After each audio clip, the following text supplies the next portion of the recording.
Good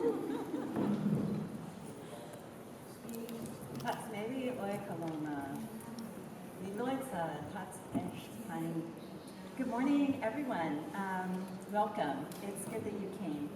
My name is Beth Piatote, and I'm the director of the Arts Research Center and an associate professor of English and Comparative Literature here at UC Berkeley. It's my great joy today to introduce the first of 3 readings that culminate our year-long Poetry in the Senses Fellowship Program. The fellows who are reading this morning join us from UC Berkeley, University of Hawaii, Manoa, Arizona State University, and luk'upsíimey, a collective of Nimiku artists and language activists. It's conventional to begin an event with a land acknowledgement. We acknowledge that we are meeting today on Huichin, the homelands of the Ohlone people, who have always and will always belong to these lands and waters. But land acknowledgements without material support are empty gestures. The Arts Research Center is committed to using its resources of time, money, and energy to support Indigenous arts and community-driven reclamation work of Indigenous language revitalization through the arts. Every single unit on the UC Berkeley campus has the capacity to use its resources to support land back and language back efforts. Before I introduce our readers today, I want to give a brief overview of the Poetry in the Senses Fellowship Program. Poetry in the Senses launched in 2019 with generous funding from the Engaging the Senses Foundation.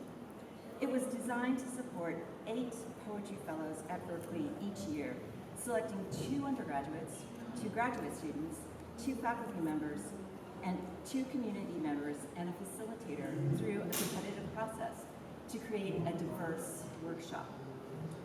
In the first 3 iterations, the program supported 24 poets. When ARC had the opportunity to expand, we decided, let's double it. We designed a multi-sided collaboration with our partners at the University of Hawaii, Manoa, facilitated by Santos Perez, Arizona State University, facilitated by Natalie Diaz, and a community-based group, luk'upsíimey, the North Star Collective. For our final year,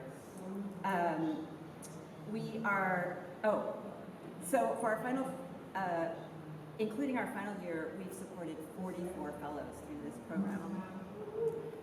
Together we workshopped on Zoom, and now this weekend we are coming together to celebrate in person. And this program has supported a total of 44 poets over 4 years, advancing artistic growth, community, publication, books, and reading opportunities for everyone. I want to acknowledge and thank our generous funders, Mona Abdir and the Engaging the Senses Foundation, as well as the previous directors of the Arts Research Center, Natalia Brizuela, Julia Bryan-Wilson, Chai Elliott, and the former and current deans of Arts and Humanities, Tony Cascardi and Sarah Geyer, for their support and shepherding of this phenomenal program. We're grateful to our host, BAMPFA, for generous co-sponsoring of this event, and to our other university partners, including the Department of English, the Townsend Center for Humanities, the Center for Race and Gender, and the Office of the Dean of Arts and Humanities. The greatest gratitude, however, goes to Lori McPhee. Yeah! The Associate Director of the Arts Research Center. Lori is an MFA poet and photographer and a true artist in her own right. She has guided this program from the very beginning with great care for the work and for the community that gathers around it. She demonstrates every day the centrality of care in the production of meaningful work and a commitment to the intellectual project of art as research, theory, and method. And she does it all with unbelievable cheerfulness. She is a light to all of us and the person most responsible for bringing all of this beauty together. Please join me again in thanking her.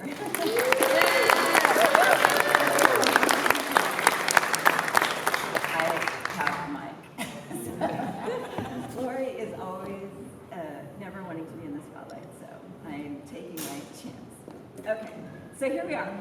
This gathering is the culminating event of a 4-year project. This weekend features three public readings.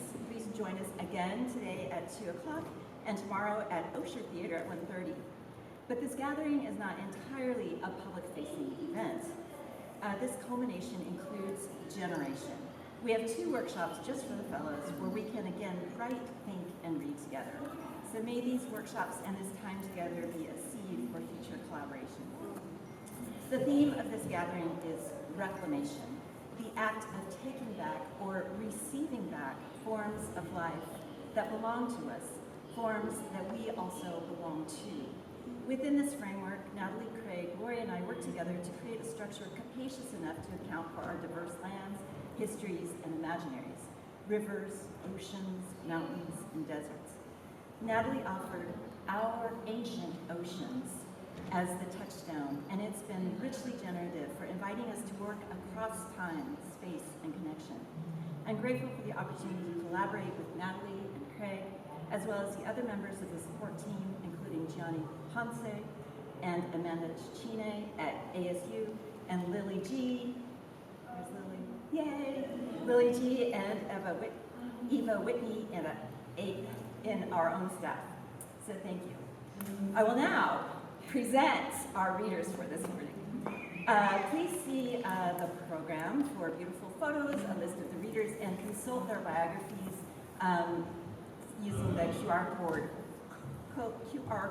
or go to our website. I'm simply going to announce the order and ask them to follow each other. They will each introduce themselves and read for 5 minutes, and we'll have a few minutes at the end for discussion and adoration. So, beginning this morning will be Ayling deSouza from UC Berkeley, Ayling Dominguez from Hawaii, Ines Hernandez-Avila from luk'upsíimey, Chris Hoshnic from ASU, Amanda Galvan Huynh from Hawaii, Cristina Mendez from UC Berkeley, Angel Sobotta from luk'upsíimey, Tierra Sydnor from Hawaii, Kellen Trenal from luk'upsíimey, and Sa Whitley from ASU. Please join me in welcoming our fabulous poetry and Santos.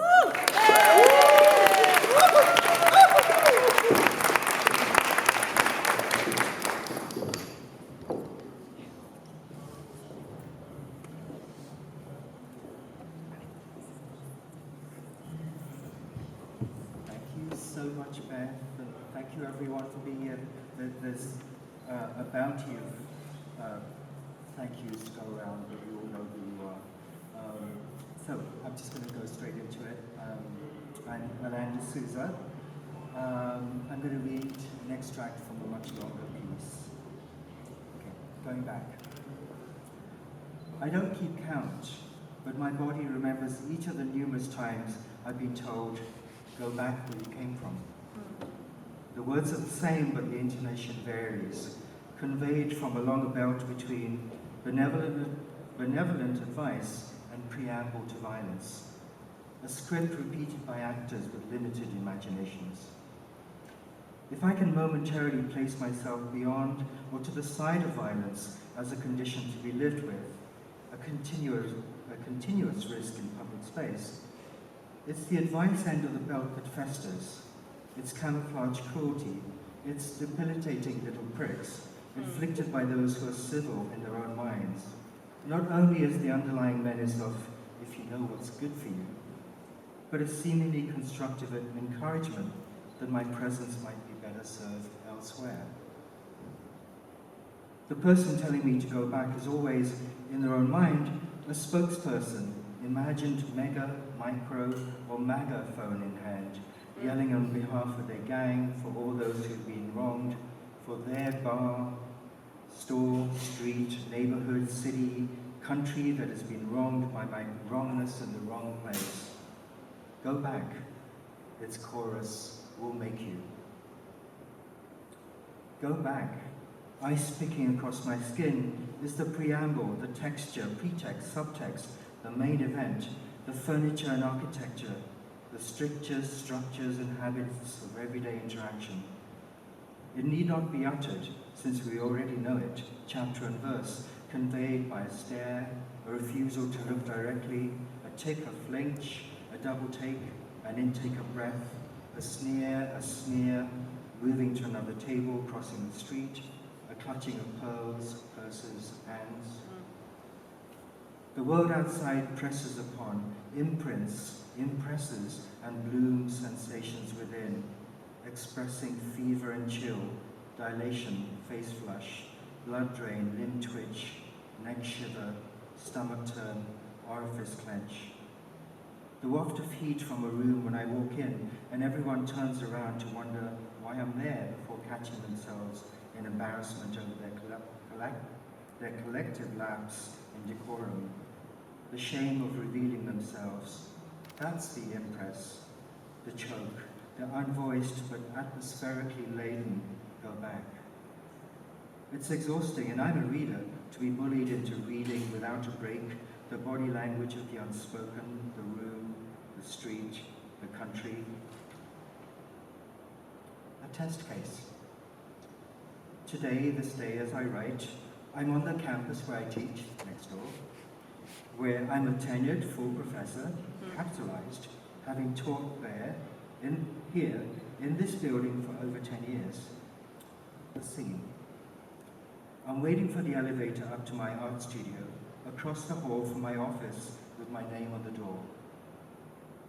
I'm pulling a cart behind me with 2 boxes of artworks returned from a solo museum exhibition.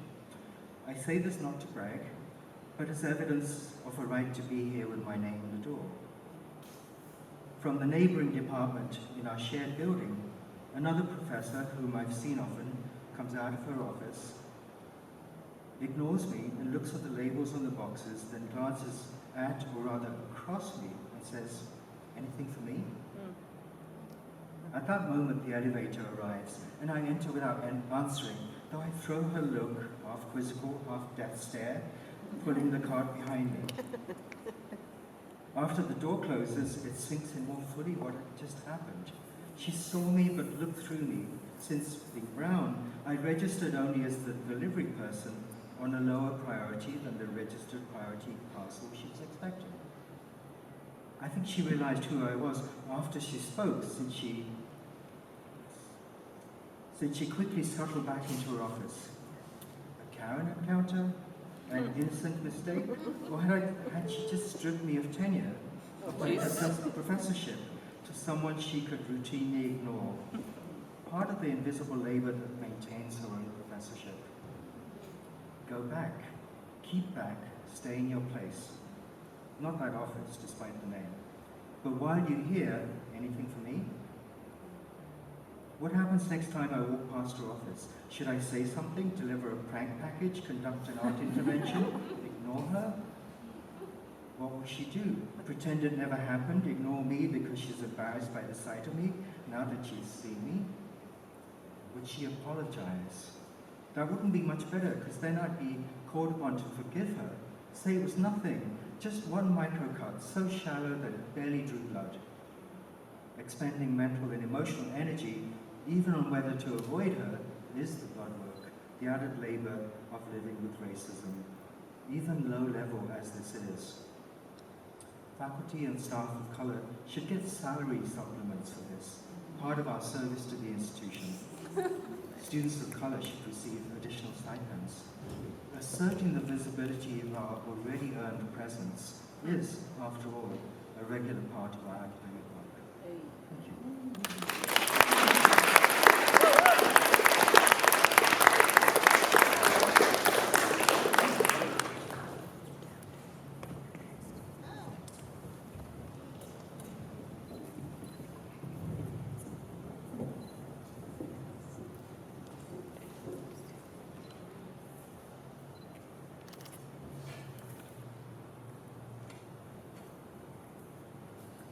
Piali Notokan, Ayling Dominguez, Nipkani Nikak Nukan Tlaskamati Pampanochi. Hi everyone, my name is Ayling Dominguez. I'm a poet, a creative writer, a cultural strategist, and community nurturer. I'm so grateful to be here. My people are Nawa from Macatlan, Puebla, Mexico, and from Dominican Republic. And I just have one poem for you today. Magwaliotli, may you have a good journey wherever the poem takes you. Memorology. There were evenings my mother dumped sand onto the living room floor when her scalp itched from all the memory forget. I dug a trench in the warm silt to harbor the obsidian river of somewhat remember I heard in the back of her throat. I dug too deep and the earth cracked open between us. She heaved a survival stillness as I searched for a rope to throw across the chasm. 2. I am tucked under thin sheets as my mother tells me the story of Popocatépetl and Sa Whitley. Star-crossed heartbreak and mountainous devotion. ¿Te puedes imaginar un amor tan absurdo? No, I lie, as I stare up at my warrior mother, as grief lulls me into a slumber. Who of us has not loved and lost so hard our body has become molten carcass? 3. We house miniature firestorms on our altars to honor ancestors with slow burn and open song. I reached for the open flame, wrapping my tendrils in sacred spectacle, learning that remembrance can scorch in a careless clasp.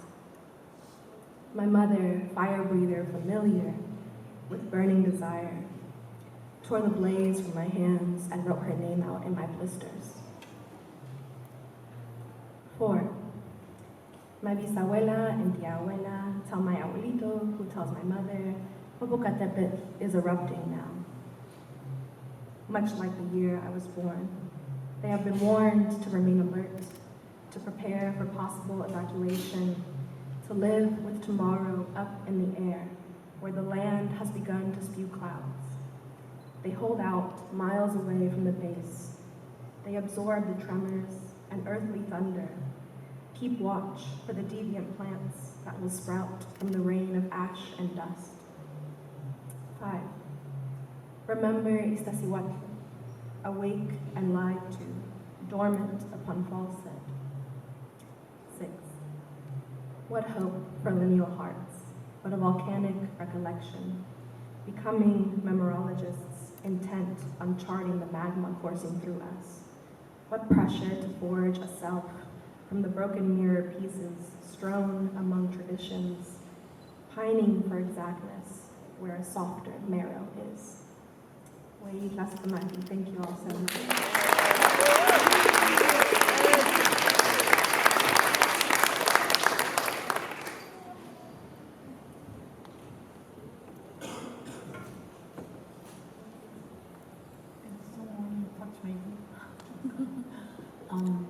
I just want, can you hear me? I just want to say before I start how immensely proud I am of my younger sister, Beth Piatote, for all the incredible work she's doing.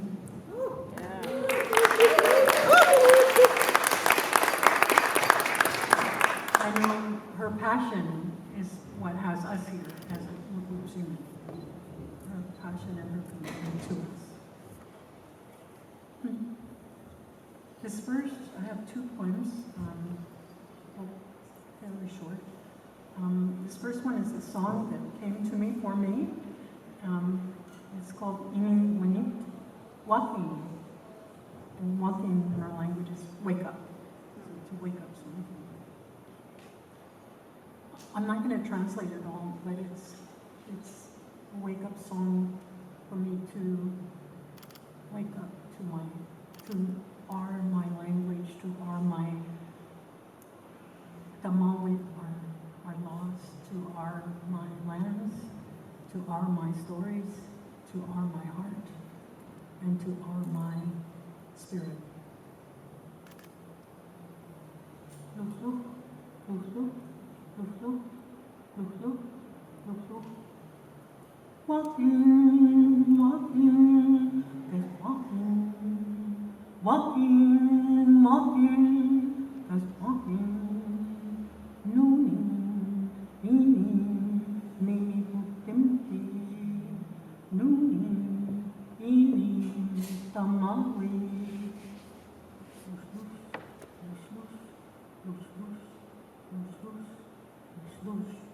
Walking, walking, just walking. Walking, walking, just walking. Nooning, eeny, weathers. Nooning, eeny, just walking.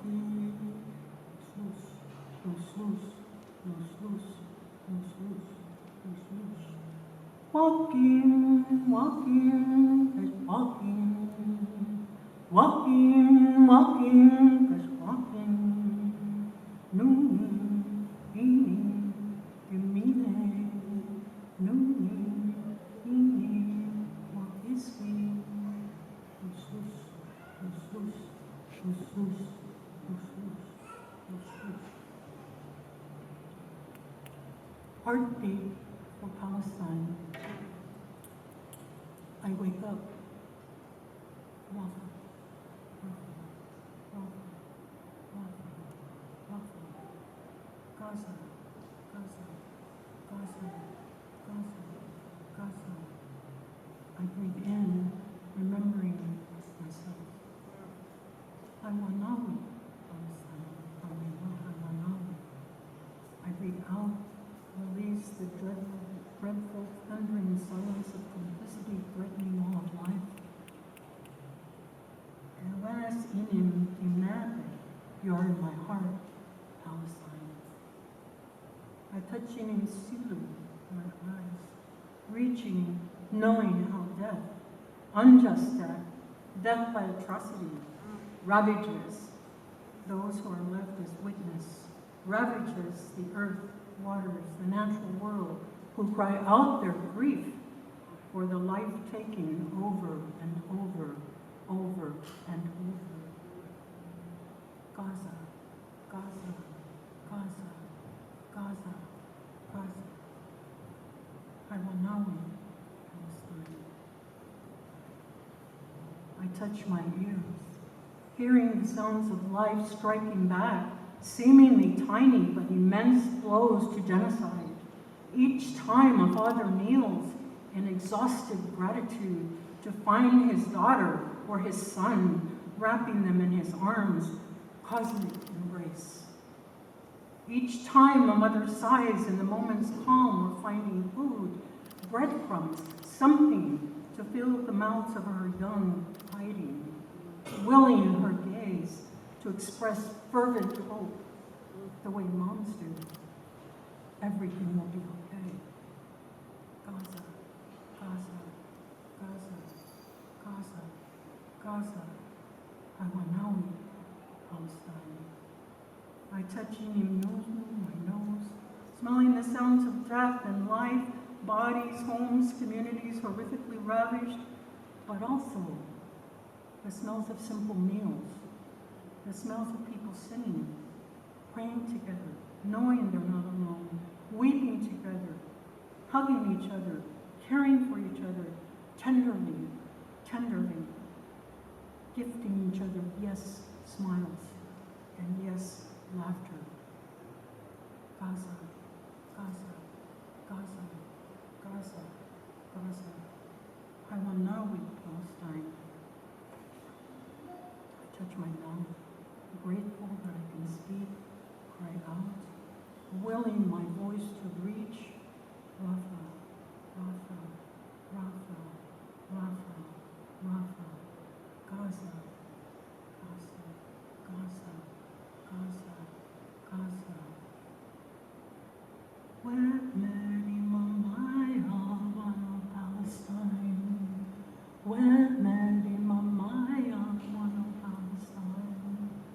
I Iwanawi, Palestine. Iwanawi, Iwanawi, Iwanawi, Palestine.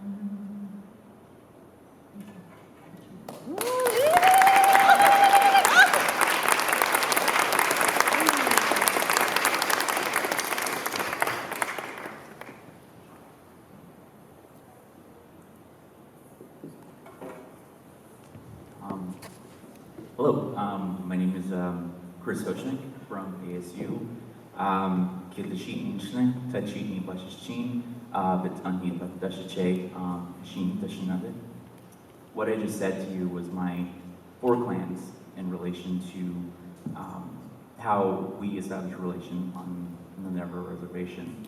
I wanted to read 2 poems to you. The first one, I wanted to link this idea of food and memory and how certain foods have always brought back this idea of my great-grandfather.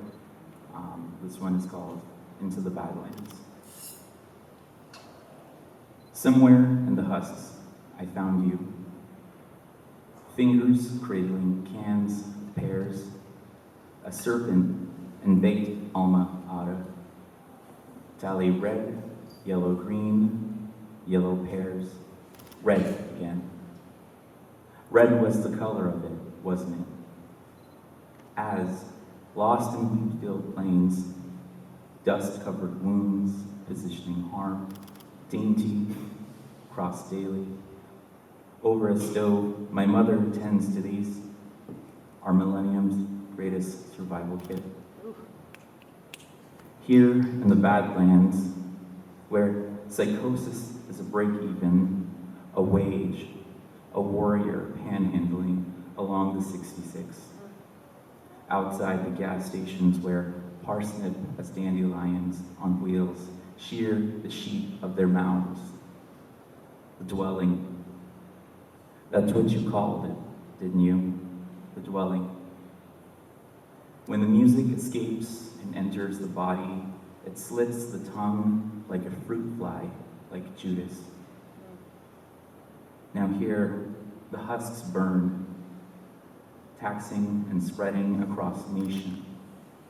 From the bellies of nation, churn and aorta around the mesas, a stampede of flowers grunting and rising. Now you're so far away, somewhere in the basin, going towards the Cascadas. Drink, motto, drink, eat. You are here with the Cascades, conservation.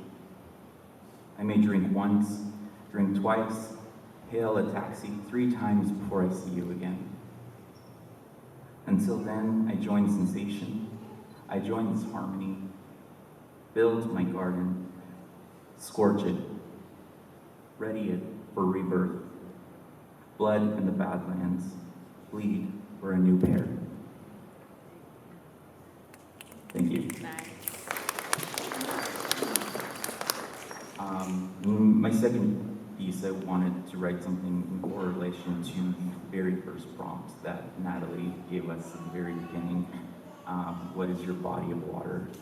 And I think, and I wanted to write something in response to a court case that occurred last year on the Navajo Reservation. This one is called Something is Rotten in the State of Trust. From Arizona versus Navajo Nation. Here, while the 1868 treaty set apart a reservation for the use and occupation of the Navajo tribe, it contains no language imposing a duty on the United States to take affirmative steps to secure water for the tribe. The desert whispered, winters, and I was awake.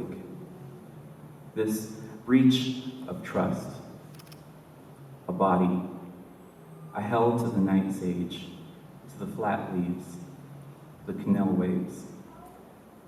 I ripped my fingers through it, the glitter below, boundaries, timber on the land, this permanent home. Was it ever mine? If I cannot have this bank cleanse in these shores, then swell the body with snake mines, burrowing owls, flatworms, but they will not. In this odium, between these 3 vessels, I exited the handles off my throat, the year of prickle and claw from the sky. Then rainwater spoke, set apart, abide by this tongue. I sat up, altered my bedside table, and drew on the drip edges of my root. This worship spoke to me like tears off the cheeks of the catechist. I turned to you. Hold me, cinder block. Come close. You said to me, the binding is coming. And I went into the brush, keep me warm. Yet, I will still sing, who is this body? When can it go home? Thank you.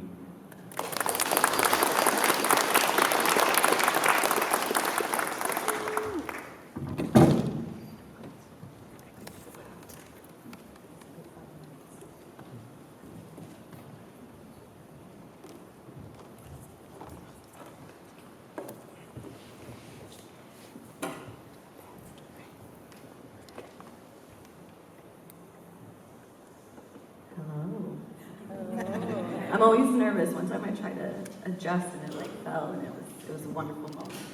It's so wonderful to be here. There's so many thank yous to go around, and just this morning and last night I was thinking about how much I'm being nourished here to see everybody's faces and how much of a gift it is to be in the presence of so many wonderful writers. And I definitely feel very safe being in here, very held. My name is Amanda Galvan Huynh. I have 2 poems to share. The first one, my little one might jump in, so it's okay. It's not coordinated. First word. My child's first word bends into awa. Sometimes with a point or a hand to mouth, they will sign with this sound, awa.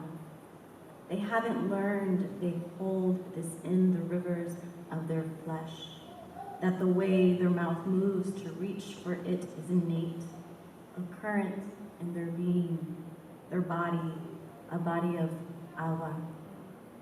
Un cuerpo de agua.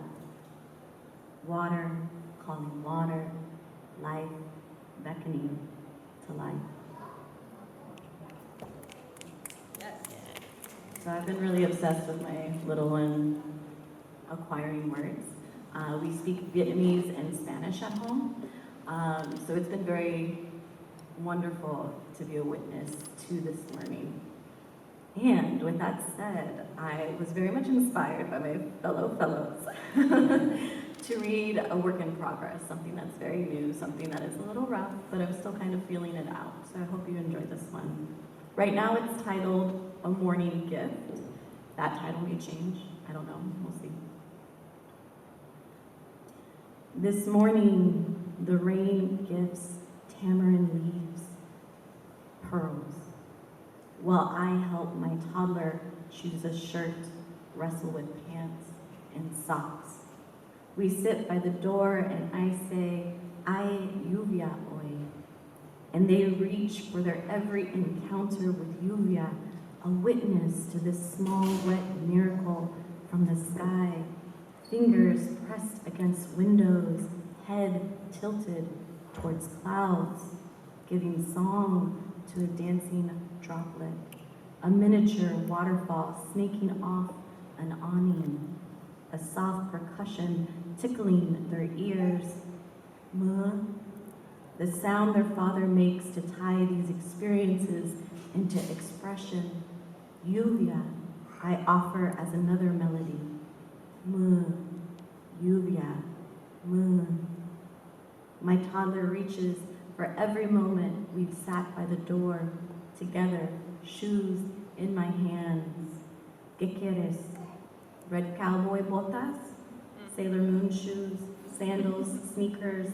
They search for the word to describe their special shoes, the ones that jump into all the puddles huddled by curves, the ones mud caresses around the ankles, the ones lluvia slides down, the ones their mother calls botas.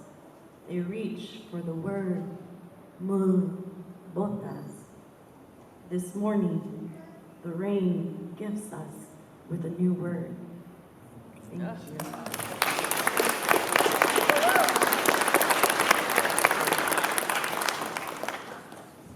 Hello, everyone. It is such an honor to be here with you all, and it's been an honor to spend this last year surrounded by such amazing poets. Today, I'd like to share 2 poems with you.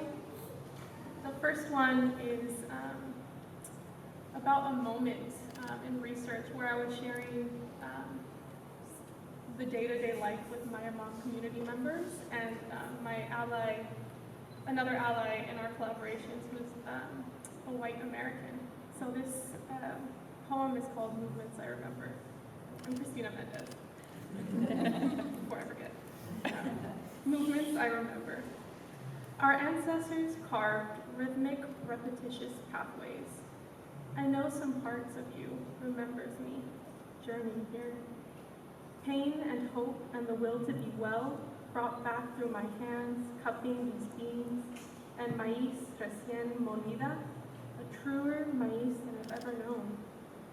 Dando vueltas, pressing harina into water and chen and sal, juntando todo, waiting for a lightness and a thickness and a sense of completeness, knowing in my body how to be here with you, and still.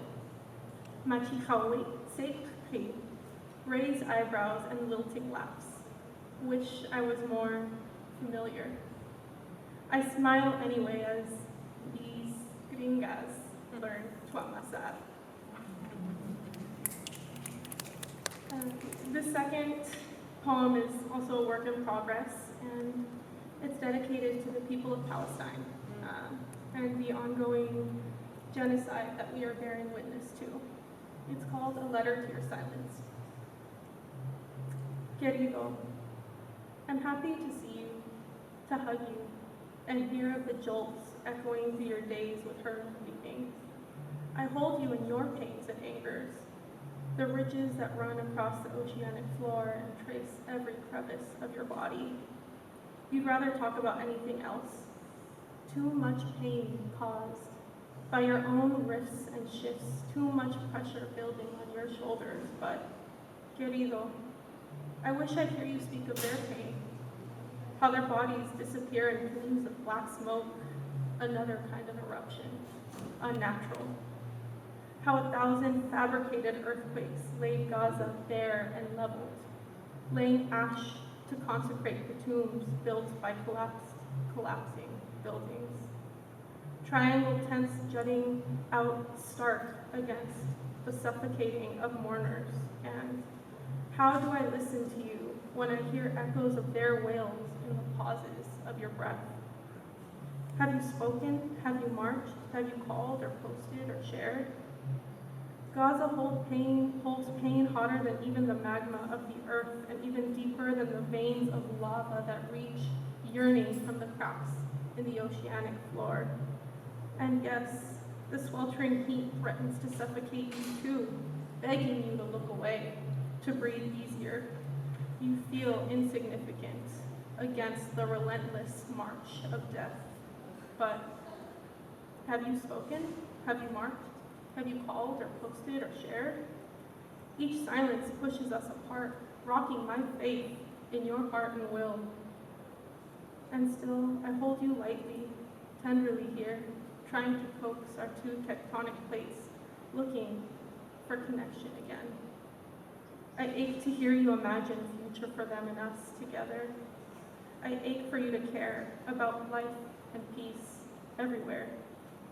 Palestine can't withhold your silence, can't withstand your silence. It's poisonous, asphyxiating, smoke, taking over their right to breathe. And we are gasping for breath, breaking open waves and skies and continents, calling for hope, for life. Have you spoken? Have you marched? Have you called or posted or shared? I love you. I hope this future may be built without your own blood and body and tears, shed thousands of times over and over, but our future requires more of you, and me, and all of us. Thank you so much.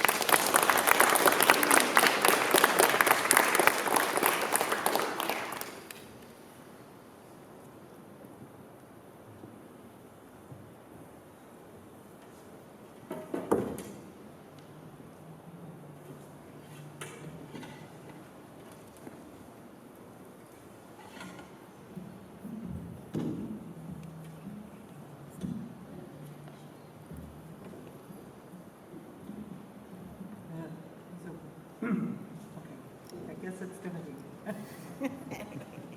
Tots Mary, Tots Halak, Oitalo, Inamonik Was, Palat Lil, Angel Sobotta, In Was, Aisnan Kikina, Himakas Katsi Yao Yabe, Lori, Ka Oitalo, Na Kitokan Kikina, Ka luk'upsíimey, In Was, Aisnan Was Kime. Just happy this morning. So I'm going to read 3 of my workings, of my writings, and like my writings, each of them are a work in progress. Like me as a person, work in progress. Like my language, work in progress. Everything's a work in progress here. And when I write, I have a rhythm. And so if my writing's off and I misstep, it's because my writing's off. So I'll have to go back and fix that. But our language is movement, and so I like to think in movement. And luk'upsíimey, we write creatively to reclaim our beautiful language, and so what you're going to hear this first piece is me really trying to reclaim some of the language that I want to know and put in my heart. This one so far is called Sunrise, Sunset, Moonlight, Dawn. Siwet, twilight, ka dawn, sikatan dark, night is gone. Tanusset, sunrise, lahang day is on. Teepit, he was, it is cloudy, pouring, wacket, rain. Coos, water, pitter, patter, drip, drop on the water. Seaside, seashore, hacha, wind. Takasoyoko, hinmat, lightning, thunder. Storm comes in. Sand swirls, tsehem, dust. Sawat, dark after Tanenak, the sun appears. Lahain Hinikas, the day is done. Sikatan, night, dark. Moonlight shimmers, glistening waters, waves, powwow, fancy, dancing, warring, wardens, ooh. Fright, scared, scarred. Look up, see you, stars appear. You, twinkle, Illicawat bright. Luk'upsíimey, star without movement. North star stands still. Talik, no wind. Calm, Yoko, Huya. I calmed down. Ayawin was, I am calm. Woo! Okay, so the second piece. That just happened, a brown skin experience by a brown girl. I can only relate to my experience. I can tell you what I feel and I don't feel. It is nothing compared to the black experience, how they feel and don't feel. Winter, gray, crisp, cold, hills, stories told. Good day, no sunshine, wind reshapes our hair. Smiles, fun, caravan, near the river, park the truck, driver's door left open, wind is gone. Cars whiz by, posing for pictures and selfies, jump in truck, drive not too far. Sheriff flips a 180, following, no reason why, feeling is uneasy. Sharp contrast, white truck, brown hands on steering wheel. Seems fishy, questions asked. Confusion sets in. Experiencing racial profiling? We are safe, each white and brown, no one harmed, all alarmed. Sheriff moves on, stomachs unsettled, silence is loud. Instant replay in our minds, wondering, why? That just happened? Made us think what black people must think. Lives at stake, and that really matters.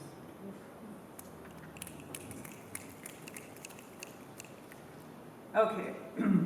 Titokan nawak ka, titokan patu, native way of life and native things.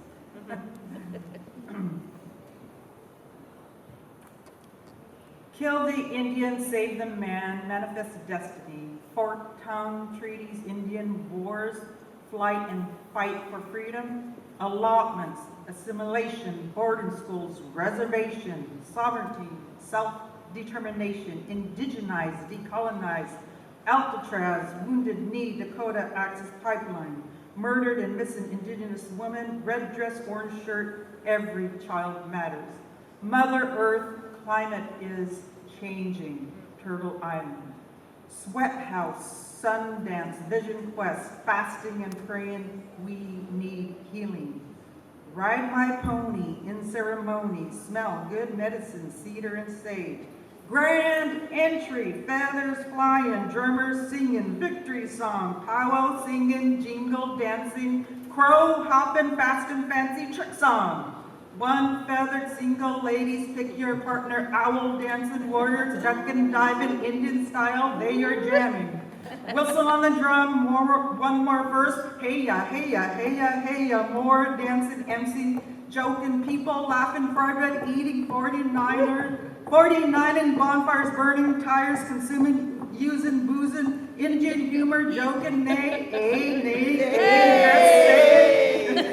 summer snagging, babies booming, sun is rising, basketball tourneys, leather jackets, all native blood, quantum, tribal idea, 30 and over, all-star baller, miss hustle, entry fees, team sponsors, iron 5, flying or driving, fundraising per capita, waiting, t-shirt wearing, conference ended, weeded, earrings, bolos, banquets, talking circles, dropping knowledge, smudging, healing, guest speakers, honoraria, pendulum blankets, motivation, lots of vendors.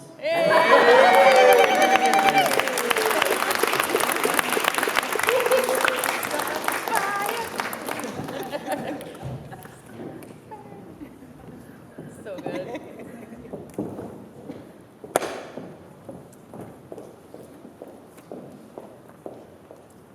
Hey. Hi, my name is Tierra. I'm from the University of Hawaii. The poem I'm going to read today is called Our Daily Bread. I wrote it for my Faith's Community Black History Month program. You remember how they taught us to pray? They taught us to pray how Jesus told us to pray. It went like, Our Father, which art in heaven, hallowed be thy name. Thy kingdom come, thy will be done, on earth as it is in heaven. That one. This is what they taught us. This is how I pray. Me in this black body, this woman body, this young body. A black young woman, this is what they call me.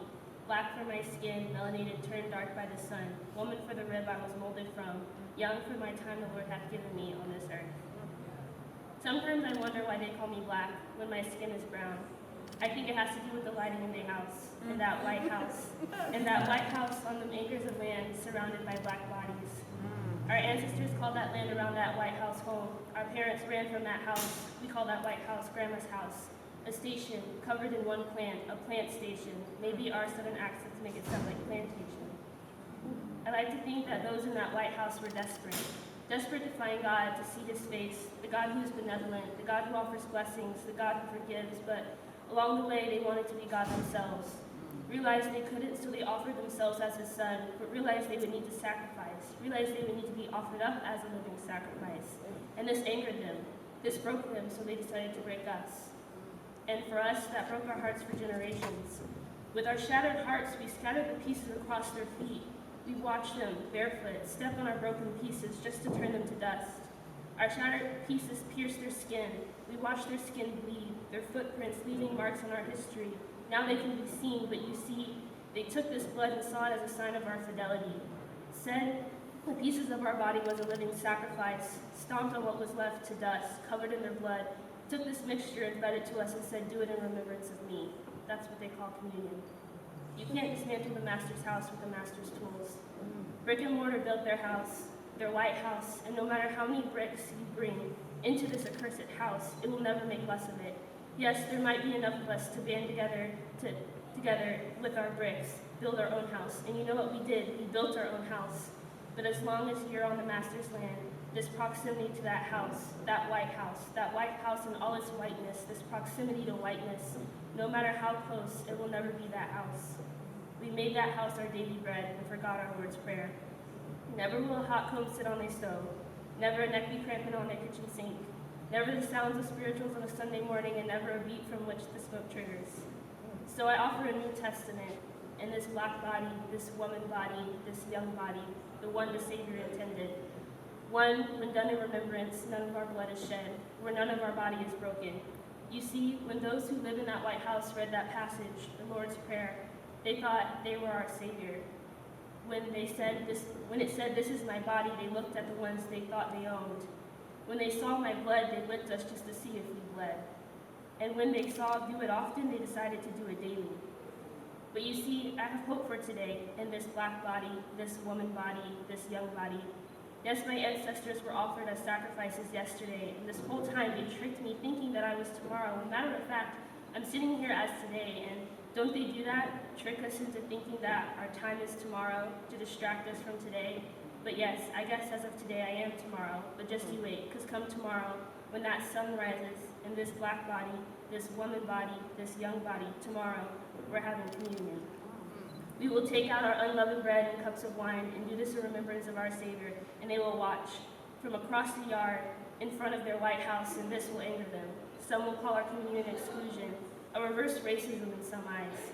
But let's remember why we do this, not to live in that White House or to be thought of by those in that White House, but in remembrance. So when we pray and we ask God to deliver us from evil, mean it. When we say he has the power, believe it, because he is forever and ever. That White House, along with that land, was never meant to be our daily bread. So for the first time in a long time, when we pray, let's say Jesus' name and end it with an amen.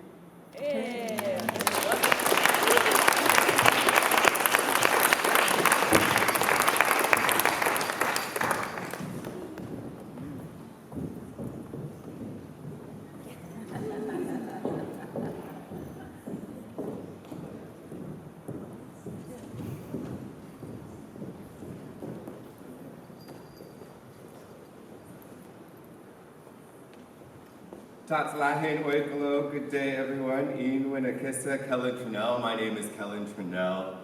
Ka Inwaloitza Kiwatispa, Ka Kiwatisnim Anokanma. I'm so glad to be here on this land and give thanks to the original caretakers of it.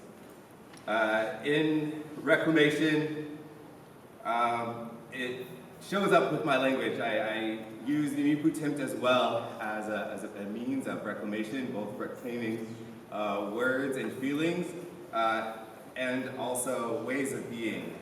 When I did my first reading with the group, I was not in the best of places. So I remember my first reading was so dark. I was like, geez, I'm introducing myself to everyone. And so as I move on the other side of this journey, I want to do something fun and positive to show the growth and the reclamation that has come in sharing with all of you. Ayawissa, I am calm. Ayawissa, I am quiet.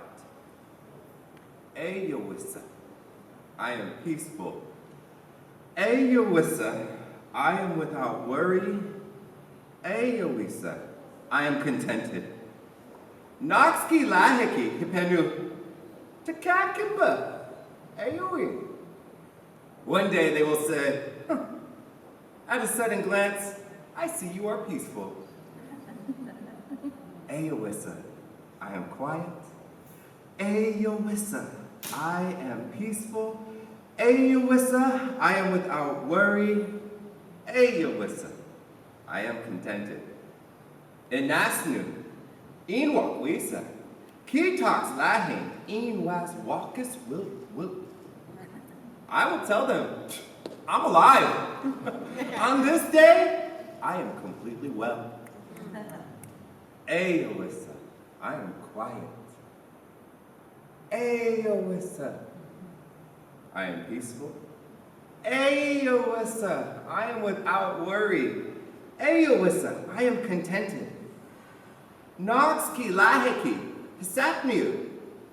What's it? Ayawin awasikippa. One day they will ask, why is it you look so calm? Ayawissa, I am quiet. Ayawissa, I am peaceful. Ayowisa, I am without worry. Ayowisa, I am contented. Inasnu, Inwakwisa, Kitox Lahe, with the Tapatswisa, Walkies, Tots. I will tell them, I am alive. On this day, I want to remain that way.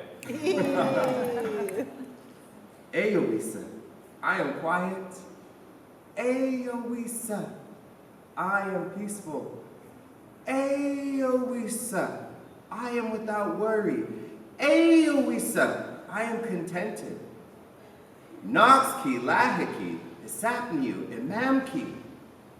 One day, they will also say, Ayowisa, I am quiet.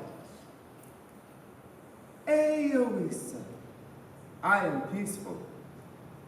Ayowisa, I am without worry. Ayowisa, I am contented.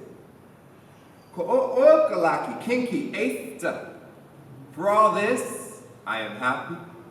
Ko'okalaki kinki leloitza. For all this, I am thankful. Ko'okalaki kinki ayowisa. For all this, I am contented. Ayowisa, I am without worry. Ayowisa, I am peaceful. Ayowisa, I am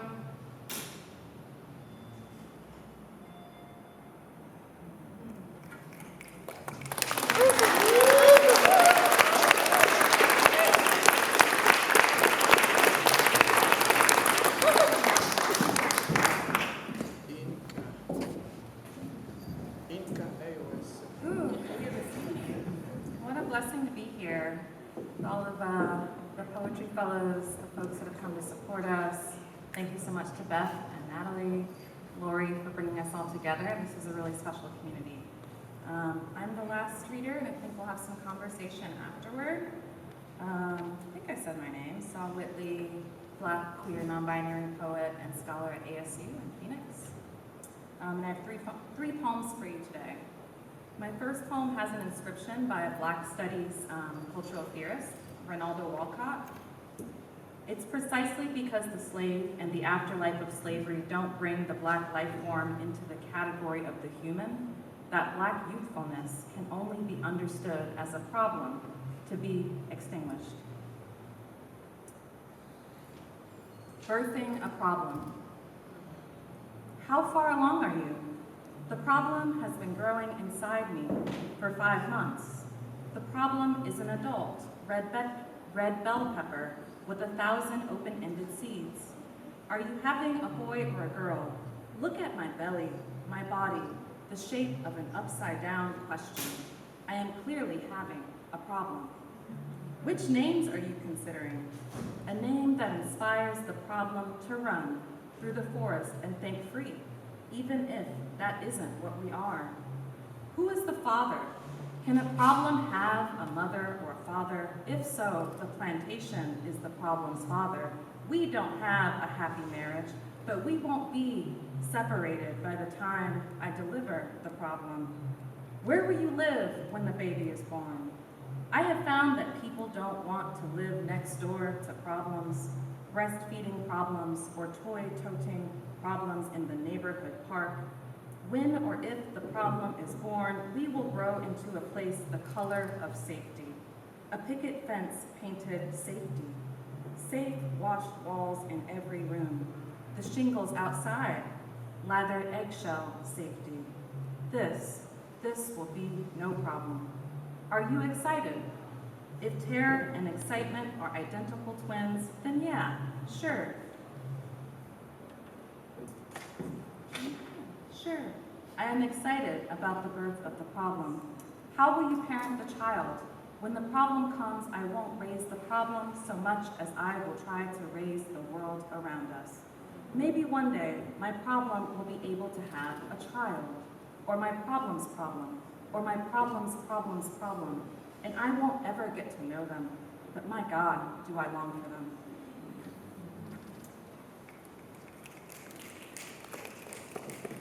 Thank you. This next poem is for Jordan Neely. On May 1st of last year, Neely, a 30-year-old black man who was homeless or experienced housing security, was killed by a white man, 24-year-old Marine, former Marine, on an NYC subway train. After his death, videos surfaced of him performing Michael Jackson impersonator videos on the train. I am not supposed to imagine you in the future.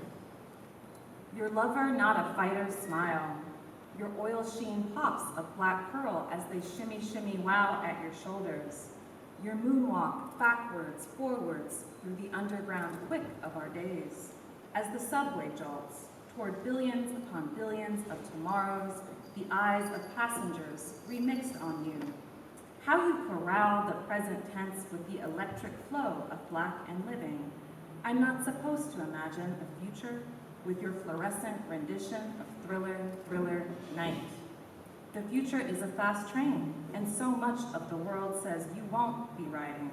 I'm not supposed to imagine you with a soul so dimpled and aglow, black pants, drawbridged and high-watered over white-socked ankles, twisting and shouting for our attention. The future is for everyone else on this train. We each get more future wax days beyond you. In one moment, your future will be taken by a white man. He looks so much like my lover, I can barely catch the curved ball of my own breathing. I am not meant to imagine. Tenderoni in the eyes. Each of them slip into jubilee when you kick jerk your leg at the knee for effect. Slick slide your black shoes against the ashy skin of the train car's floor.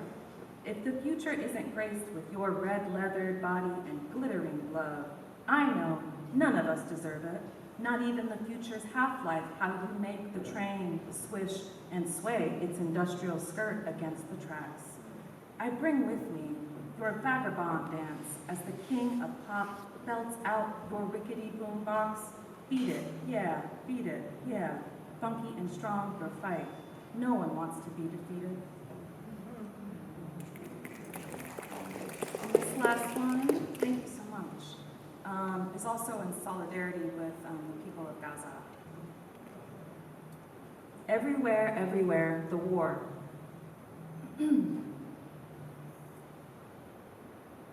I am running to the park by my house with the war. I did not invite the war while on the run, but it barrels after me everywhere. I tried to comb the bits of war out of my hair, but the war latched on to each coiled strand like fists of sunlight.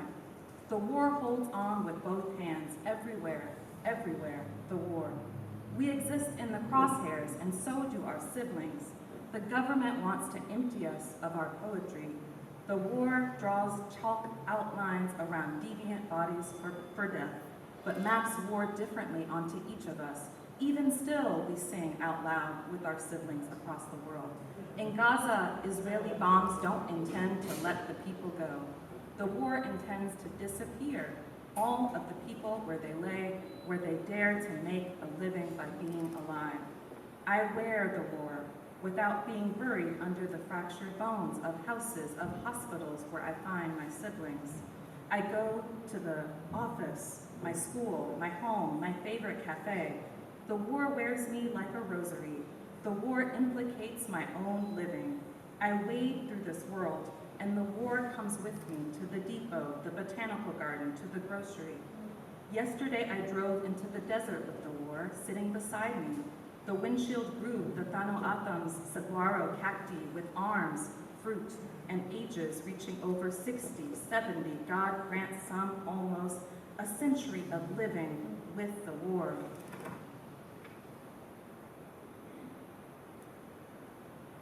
God grant some even a century of living. And 1 minute, little printing snafu.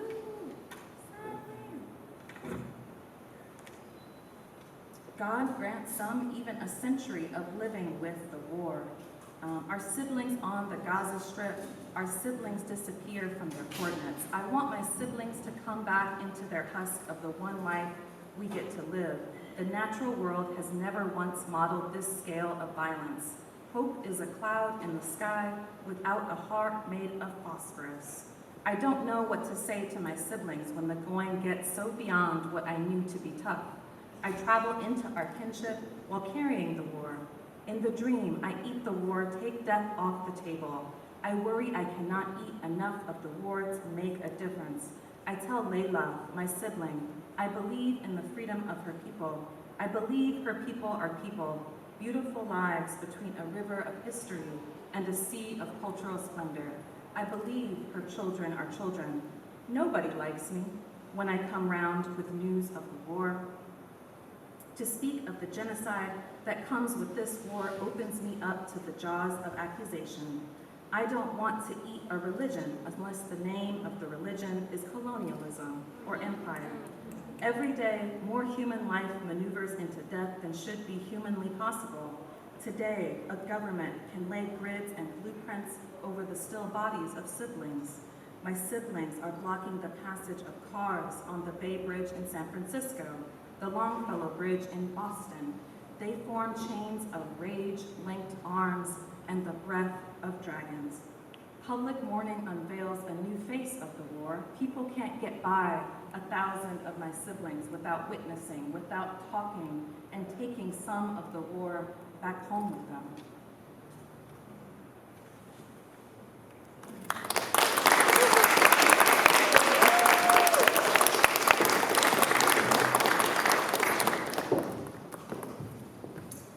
Thank you to all of our readers and to our warm, supportive audience. We have about 5 or 7 minutes. I want to invite the readers to come down again. Also, you have to stay here so you can take a picture. But in the meantime, could we have a little bit of a conversation after this beautiful reading? Wait. Aren't we supposed to come back? Wait, I'm still up here.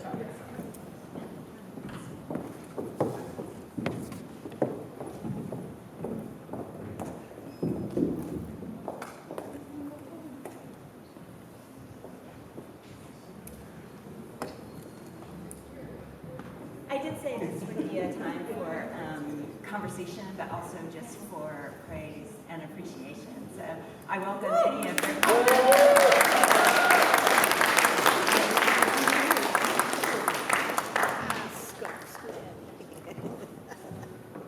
We're just going to pose for you. Yep. Get a little closer, though. We didn't plan this. Natalie got to get in there. Yep.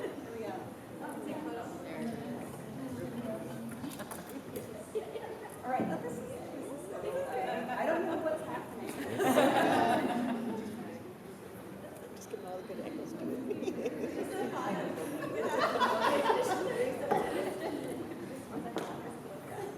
Are there any questions?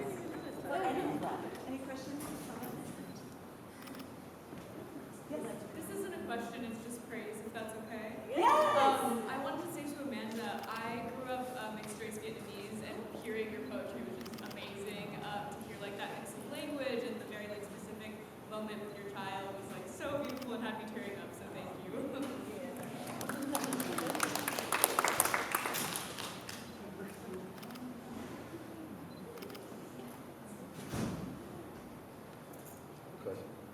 Maybe just whoever's willing to maybe just share one thing that you learned from this gathering and from this experience, or something in your poetics that maybe was shaped by the theme of reclamation or the ancient ocean and so on.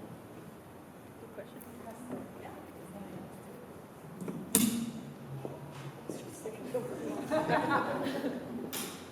I guess I put myself on the spot. It's interesting you say that, because last night I was thinking about my own work, and lately, or I guess with my first book, I wrote a lot about Earth, and all the poems I'm writing lately have been dealing with water.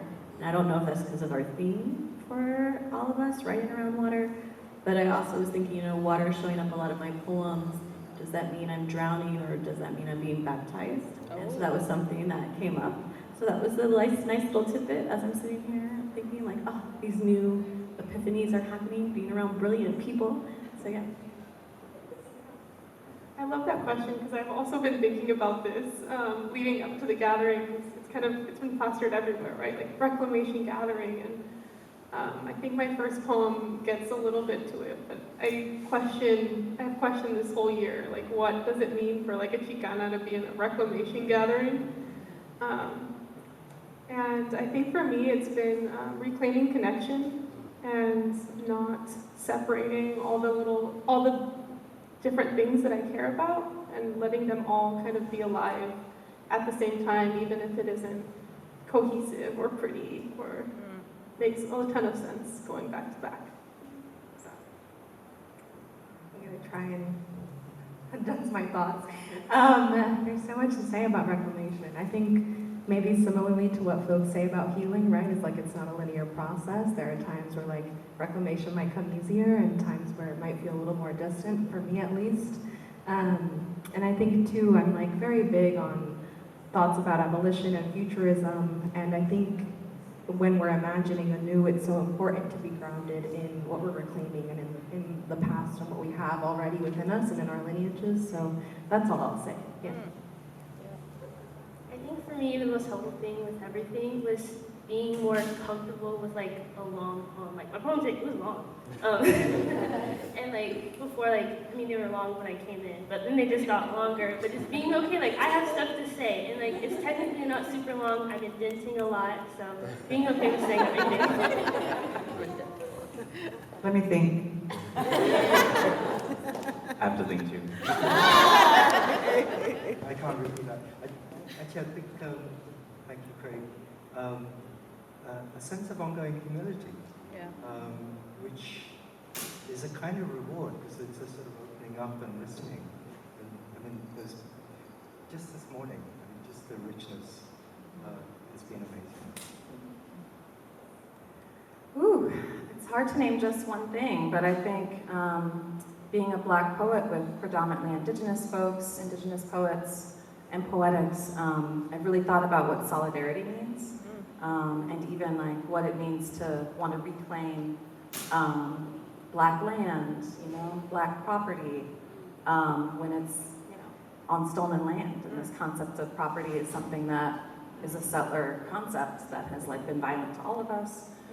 So that's a long spiel I could go down. But yeah, I think for me, reclamation of the future is something that's really important to me. I think there's this kind of cultural theorist, Ashley Wormsley.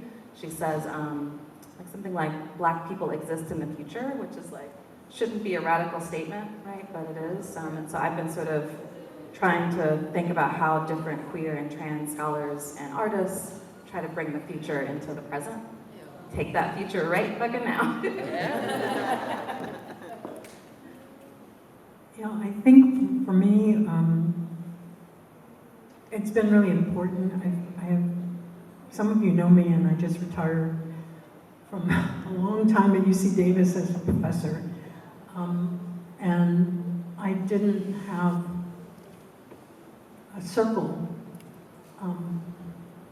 where I could nurture my poetry. And so this group reminded me of what that feels like.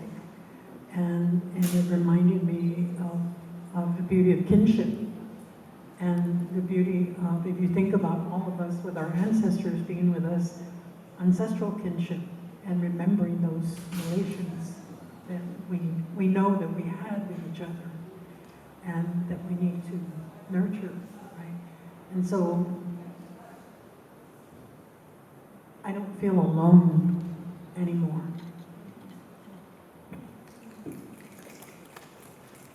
On the other side of the experience, I feel a greater sense of trust, trusting of the self and trusting of the things that are intangible. Even this morning, I was like on my laptop trying to make more edits and trying to do all these other things. And I said, girl, just trust the process. It's gonna be okay. You know, show up, you're with the people you need to be with. It don't need to be the extra, you know, just trust in it. And as there have been moments of like fear and doubt, being with so many amazingly talented and just brilliant people, those feelings strike up so easily. And so then I'm like, well, why is that my easy go-to? what other muscles can I practice and develop? And so this has really helped me develop my practice of trust and exercising that muscle.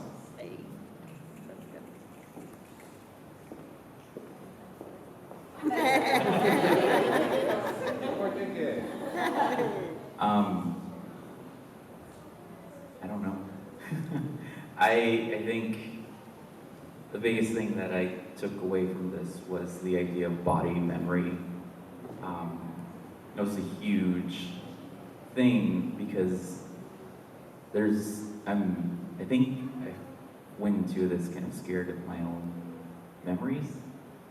And then I remember things in a certain language that I cannot access.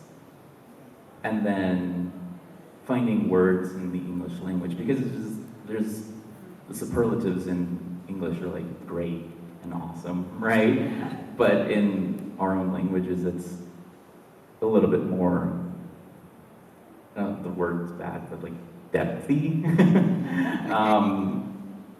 So it's just a lot of different things like that. And then re-accessing those memories was big for me, especially with where does that memory live in your body was a big thing for me. And why does it keep hurting? That was another thing for me, and kind of just recalibrating the way I see the mind and the body. Because I think that's the thing that they separate a lot, is the mind is separate from the body, but I don't think that's true. I could keep going, so I'll stop now. Well, I'm glad you had time to think. That was powerful. Yes, so I just wanted to say that for Reclamation, and when I'm thinking about that, and I did too think of our ancestors, because we're reclaiming the knowledge that our ancestors had. And each one of us here, we are representing our ancestors. And in this Reclamation, we are each one of everybody's pieces, brilliant pieces. There's healing in all of this together. And so we're in experiencing Reclamation together, we're experiencing healing together. And it is a safe place. And so I really appreciate the brilliance here. And I feel our ancestors here, they've guided our work here. And so we're reclaiming the beautiful things that they gave us, and it's returning to us, and we're just, here to give that, it's the medicine that we're experiencing today. So, Katsiyaw to Oiglo, and I didn't see Natalie sitting there earlier, just wanted to say Katsiyaw. Thank you, Natalie.